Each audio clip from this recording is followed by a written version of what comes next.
But g'day guys, Daniel here from Caravan Industry Victoria. I've got Linda Hitch here from Hitch Engineering. Once again, we're going to talk about gas and fire safety for your caravans and RVs. So there's some key rules and regulations.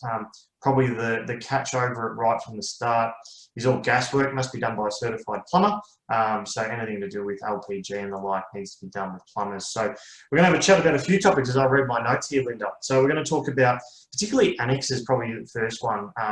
Is going to be a critical aspect around what you can and can't do with your annexes and your barbecues. We're going to talk about venting of your products. We're going to talk about gas bottles and cylinders, as it's known in the regs, as cylinders, ignition sources. We'll talk about your stoves and appliances and certification, and up the front as well, we will talk about fire extinguishers and the like. So, like we do, Linda, I'll bring up Vehicle Standards Bulletin number 1, which tends to be our little guiding document that we always keep referring to. So, I'll have my screen, but I'll bring up this one here. So, Linda, I'll get you to sort of take us through the first couple of bits, and then I'll sort of take over when we talk about the regs, and I'll bring up documents that sort of refer to that as well. Yep. Okay. So obviously you need gas appliance, gas installation for cooking. And because of the volatility of gas, this is why we have such stringent, I'd say, rules about it. And I strongly urge people to only buy gas cylinders that are with the correct valves. At the moment, I'm not sure if that's already been introduced, the new valve system where it's a one-way flow and a check valve. Yeah, it's coming next year. It's I think October, most of the Australian standards have been updated. I think from April next year, from memory, is leisure products get implemented, and then I think it's a year for the rest. So, yeah, they're all changing, which is a really good topic, Linda, because we did a lot of work on that a few years ago, where the regulators wanted to introduce a one-way valve that meant products that were in the market couldn't be couldn't actually connect. So that would mean everybody's gas bottles, everyone's pigtails and connections, as they're known in our industry, would need to be replaced. And luckily we were able to lobby and say, well, that's not going to work, because I know Bunnings and the Swap and Go guys were really happy that that was going to happen, because they were going to be able to sell a lot more products.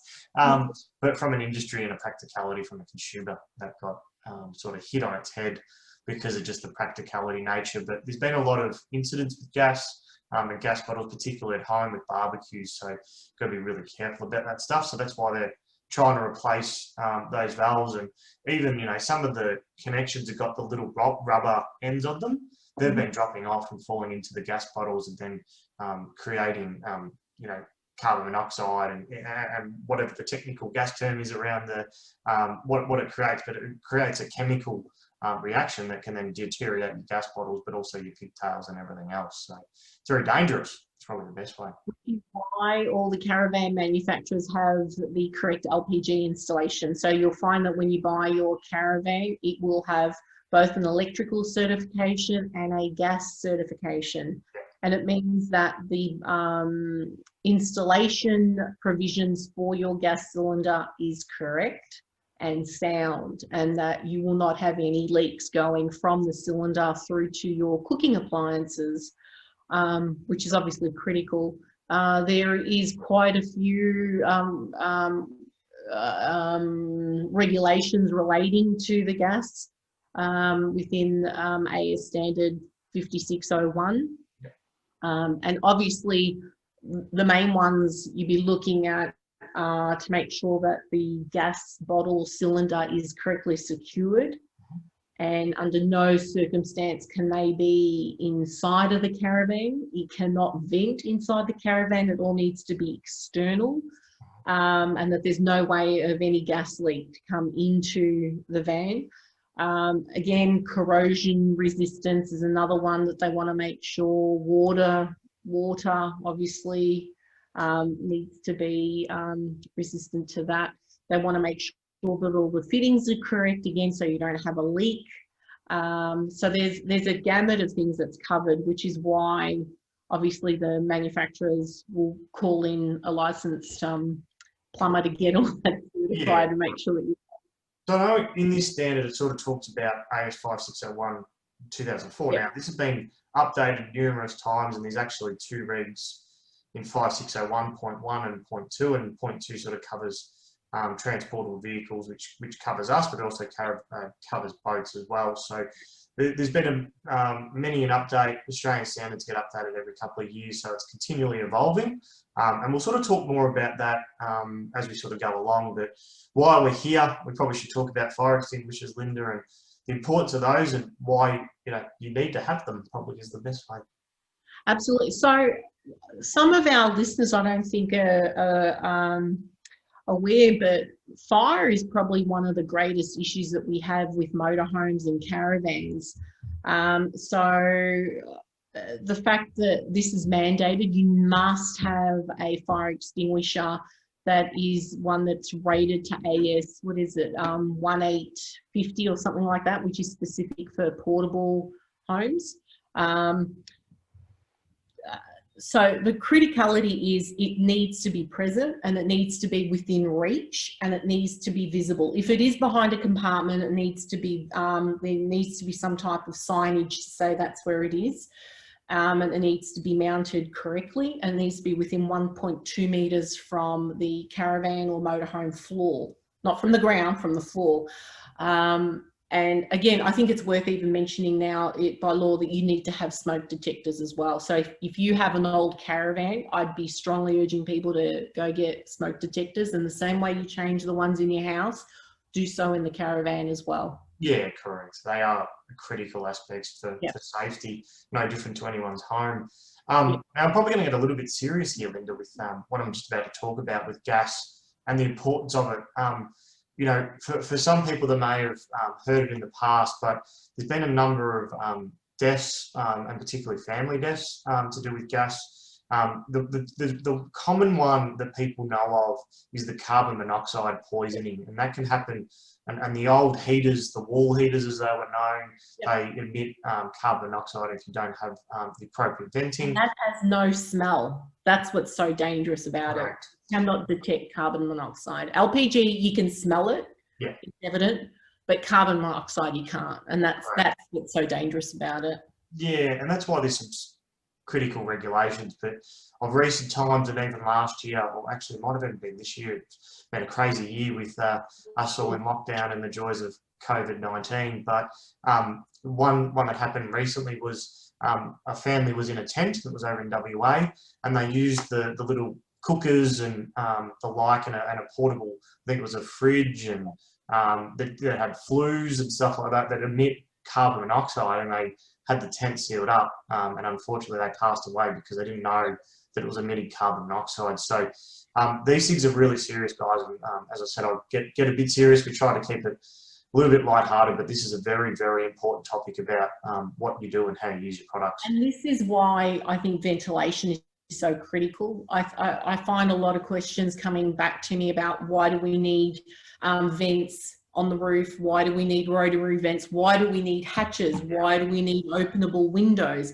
And this is the whole reason why we need to ensure that A, there's airflow for you to breathe at night while you're sleeping, but B, if there is a leak, there's a greater chance of survival. Yeah, correct. And you're exactly right. So there's a regulation around in 5601 that talks about upper and lower venting. Your lower venting are typically in your doors, and then you've got some your hatches these days can have venting as well. It needs to be permanent ventilation. Could be in the walls, or in the pop tops. They've got to be in the roof, in the wall, but then in the roof when it pops up as well. And they've got to be within 150 mil of the roof, and then 150 of the floor for the upper and lower. So they're critical aspects. But I know, and particularly with off-roading, as we've talked about in a couple of other segments, is people try to cover the vents. They're trying to, for dust and all that.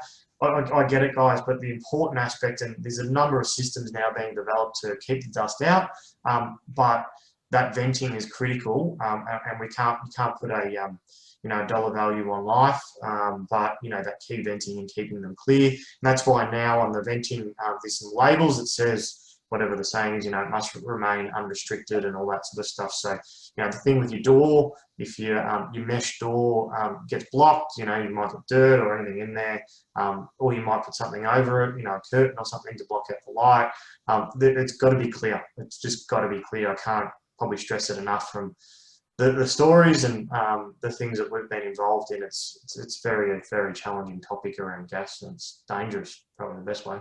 It really is. It really is. And for the very fact that you have a cooker, and we all need to be able to cook and eat, Right. so it mandates that. Yeah, and while you talk about the cooker, it's good leading, Linda, and I love how you do this. But I'll bring up a diagram here. So with your cookers here, there's some rules and regulations. Probably the critical ones that I probably want to talk about is clearances to an upright vertical surface. So you need to have a 200 mil clearance from the burners to an upright vertical surface. So if you try to put, you know, your coffee canisters or anything like that, you've got to be careful because it can't be within those areas. So you've got to be careful of that aspect around your cooking appliances. Probably the other key bit, Linda, is all appliances with gas. So, you know, hot water services, stoves, barbecues, you name it, anything that's fridges that's got gas, they need to be certified, and they need to be certified by the appropriate body. So what they do is they do testing, and they need to be proved that they meet those Australian standards that they need to meet, but there's got to be certified. So there are a number of certifying bodies in Australia. I think there's only 4 or so at the moment, but that could sort of change depending on how the regulators deem them to be, you know, performing, because they can rip their approvals away from them if they aren't doing the right thing. So, which I've experienced a number of times where they've pulled an approval on an appliance because, you know, they said that it was certified and it actually wasn't. So they're always really stringent on those types of things. So that sort of probably covers the certification appliances. Probably if we sort of shift across to another topic, Linda, is around the gas bottles and cylinders. You know, there's got to be some clearances around those. There's sort of a cone diagram that sort of starts at 500 mil and goes down to 1.5 mil.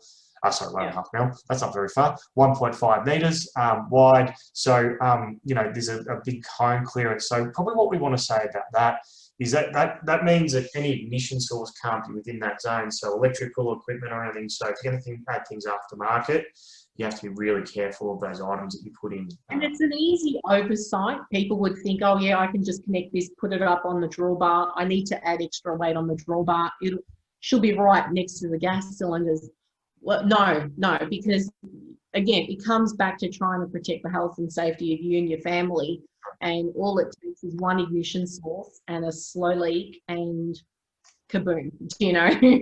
So I definitely think it's worth, if you do suspect a leak and you're unsure, to go ahead and have someone look at it. If it's something that you want to sort of immediately find out, do the old soapy water test and see if you're getting some bubbles. Immediately go get it looked at. Please do not use it.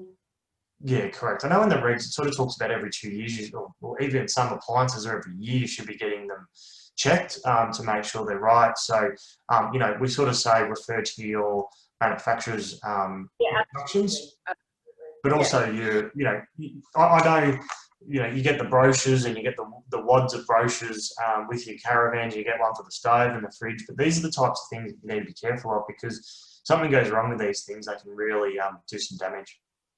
Oh, absolutely, absolutely.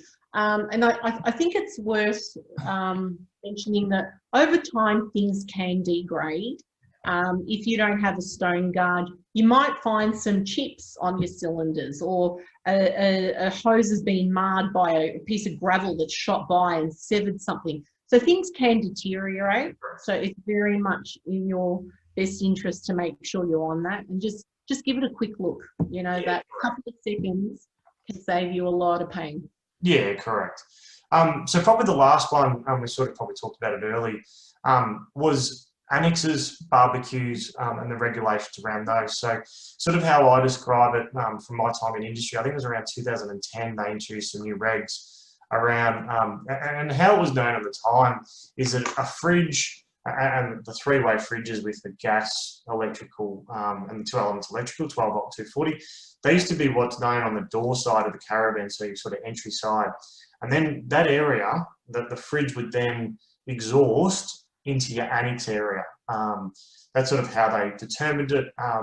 What exhausts the gases is what's called a flue, and that's where the gases come out of. So the governing factor in how they determine in the regs is the flue area into your annex. And as I sort of bring it up, if that's the case with any fluid appliance, that you need to meet some certain requirements around your annexes. Now, I know annexes are fitted aftermarket and people probably aren't aware, or they're not sure, or why won't someone sell me an annex, blah, blah, blah. This is why. And it goes back to the point around the ventilation that we talked about.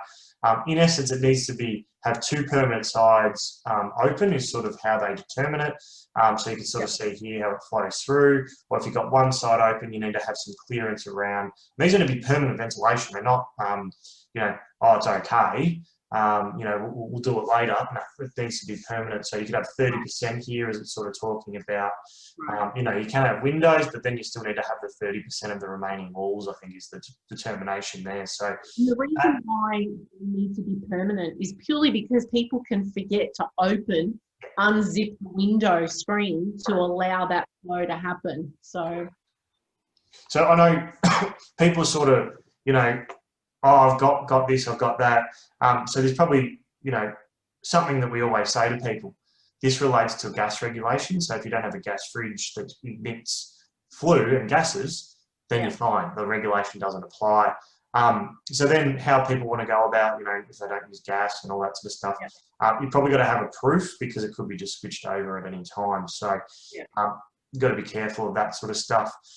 The other aspect to that is with your annex, you can't have a barbecue in that area as well. That's been banned in that area. So you can't have that. And if you do, you need to have open ends like that is. Now, probably the aspect of that is it doesn't include when you've just got your awning out. The awning, because you've got no walls, so that doesn't apply. It's when you go to put your annex on that these rules kick into play. So, we know the annexes are fitted aftermarket, the gas certification done before that, but these are for safety measures. Now, as I said, this has happened before where people have passed away because of this. So it's a very important topic about and why you should be doing these things. So. And I think it's worth mentioning here, Daniel, that the manufacturers, when they do supply the annex as part of your caravan purchase, that information will be in your info book. When it's an aftermarket product that you've installed, you really do need to be mindful. The responsibility is on you to make sure that you're still meeting these guidelines. Yeah, I think as we sort of touched on, you've got to make sure you go through the appropriate people, go to the right areas to get the right advice. Also, the gas one's probably a lot more common to talk to people because you can ring up regulators and get the technical advice on what the rules and regs are. But yeah, this is probably a really important topic to make sure people are doing what they should be. Yeah, and it's a lot that some people just overlook. They just take it for granted. It's just a barbecue gas bottle. It's fine. Well, no, it can be a safety issue. Well, you're right. And the driving force behind the change on the cylinder valve connection was driven by gas bottles blowing up and having issues at home. And it's not so much, the desk, but you've got the fire that comes out because typically your gas bottles at home are in free air. So you've got a lot more air around them. But you still got issues where if there's a leak and there's a build up and then it explodes when you turn the gas, your barbecue on and all that. You got the same issue with here. So we can't probably talk about gas and safety enough with this because it's pretty important. And it's far more common than people imagine. Yeah. So probably from us guys, make sure you use your products appropriately. And if you're unsure, just reach out to ask the question of the appropriate people to help you sort of work out how you should be using it. Absolutely, yeah. And probably, as Linda sort of touched on, is making sure you get your products checked frequently, get your appliances checked, get those lines checked, the old soap and water test around your connections. You've got isolation switches near your appliances. All these things should be checked on a regular basis to make sure they're in good working order. And probably the key bit is they need to be checked by the appropriate people. Yes. Yes. Otherwise, we could have some other problems. So, Yes. So probably that sums it up from a gas safety. I think so. I think we've essentially covered all of it, to tell you the truth. Yeah, perfect. All right, guys. Well, that probably covers some gas safety. have a look out for any of our tips and tips that we've been putting there. Hopefully get a lot out of it. Chat soon.